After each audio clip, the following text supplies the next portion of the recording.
आज मैं बताने जा रही हूँ माँ छिन्नमस्तिका के बारे में। छिन्नमस्ता देवी का रहस्य और संपूर्ण जानकारी। छिन्नमस्ता देवी की कहानी। यह कथा बहुत ही रोचक है, जो भगवान शिव और उनकी प्रथम पत्नी माता सती से जुड़ी हुई है। हालांकि उनकी दूसरी पत्नी माता पार्वती माँ सती का ही पूर्व जन्म माना जाता है। छिन्नमस्ता महाविद्या की कहानी के अनुसार एक बार माता सती के पिता राजा दक्ष ने विशाल यज्ञ का आयोजन करवाया था। चूंकि राजा दक्ष भगवान शिव के द्वेष भावना रखते थे और अपनी पुत्री सती के द्वारा उनसे विवाह किए जाने के कारण क्षुब्ध थे, इसीलिए उन्होंने उन दोनों को इस यज्ञ में नहीं बुलाया। भगवान शिव इस बारे में जानते थे, लेकिन माता सती इस बात से अनभिज्ञ थी। यज्ञ से पहले जब माता सती ने आकाश मार्ग से सभी देवी देवताओं और ऋषि मुनियों को उस ओर जाते देखा तो अपने पति से इसका कारण पूछा। भगवान शिव ने माता सती को ये सब बात बता दी है और निमंत्रण न होने की बात कही।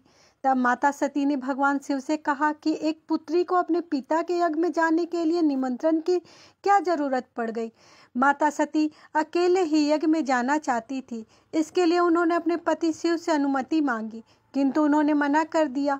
माता सती के द्वारा बार बार आग्रह करने पर भी शिव नहीं माने, तो माता सती को क्रोध आ गया और उन्होंने शिव को अपनी महत्ता दिखाने का निर्णय लिया। तब माता सती ने भगवान को अपने 10 रूपों के दर्शन के लिए, जिनमें से छठी छिन्नमस्ता देवी थी, माता रानी की यह 10 रूप 10 महाविद्या कहलाए। अन्य 9 रूपों में क्रमशः काली, तारा, षोडशी, भुवनेश्वरी, भैरवी, धूमावती, बगलामुखी, मातंगी और कमला आती है। छिन्नमस्तिका का अर्थ क्या होता है मैं बताती हूँ। छिन्नमस्ता शब्द 2 शब्दों से मेल से बना है, जिसमें से छिन्न का अर्थ अलग होने से है, जबकि मस्ता का अर्थ मस्तक या सिर से है। इस प्रकार छिन्नमस्ता का मतलब जिसका मस्तक अपने धड़ से अलग हो गया है। छिन्नमस्ता माता का स्वरूप अत्यंत ही भीषण है। यह माँ का उग्र रूप है, इसलिए उनसे इस रूप को प्रचंड चंडिका भी कहा जाता है। माँ अपने अन्य उग्र रूपों को राक्षसों की कटी खोपड़ी हाथ में लिए रहती है, जबकि इस रूप में उनके एक हाथ में स्वयं उनकी ही खोपड़ी रहती है। माँ एक मैथुन करते हुए जोड़े के ऊपर खड़ी है। उनका वर्ण गुड़हल के समान लाल है और वस्त्रों के रूप में उन्होंने केवल आभूषण पहने हुए हैं। उनका सिर कटा हुआ है और धड़ में से रक्त की 3 धाराएं निकल रही है। उनके आसपास उनकी 2 सेविकाएं खड़ी है। रक्त की 3 धाराएं दोनों सेविकाओं के मुंह में जा रही है, जबकि एक धारा उनके स्वयं के मुख में जा रही है। गले में उन्होंने राक्षस की खोपड़ियों की माला पहने हुई है। कटे हुए सिर पर उन्होंने एक मुकुट पहना हुआ है, जिसके 3 आंखें हैं। माँ के 2 हाथ हैं, जिनमें से एक खटक दूसरे में अपनी कटा हुआ सिर पकड़ा हुआ है। माँ ने कमरबंद के रूप में भी राक्षस की खोपड़ियों को बांधा हुआ है। सिरकटी देवी का रहस्य जानिए। एक बार माता पार्वती अपनी 2 सेविकाओं जया और विजया के साथ मंदाकिनी नदी पर स्नान करने लगी थी।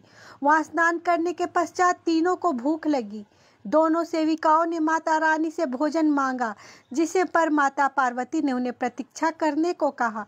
जब कुछ समय बीत गया, जब उन्होंने भोजन नहीं मिला, तो माता रानी ने खटक से स्वयं का ही मस्तक धड़ से काट कर अलग कर दिया। माता रानी की धड़ से 3 रक्त की धाराएं फूट कर निकली, जिससे कि उनकी दोनों सेविकाओं को रक्त पीकर अपनी भूख शांत की। इसी कारण माता रानी का यह रूप प्रचलन में आया है। देवी छिन्नमस्तिका साधना मंत्र जानिए। माँ छिन्नमस्तिका पूजा विधि का लाभ क्या होता है। माँ छिन्नमस्तिका के रूप में स्वभाव को देखते हुए इनकी पूजा तांत्रिकों द्वारा तंत्र और शक्ति विद्या अर्जित करने और अपने शत्रुओं को नाश करने के उद्देश्य से की जाती है।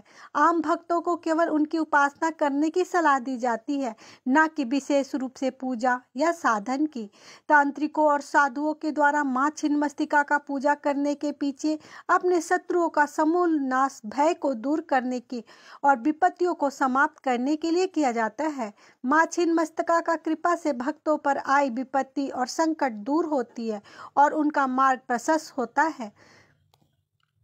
माता छिन्नमस्तिका महाविद्या की पूजा मुख्य रूप से गुप्त नवरात्रों में की जाती है। गुप्त नवरात्रों में माता रानी के 10 महाविद्याओं की ही पूजा की जाती है, जिसमें से छठे दिन महाविद्या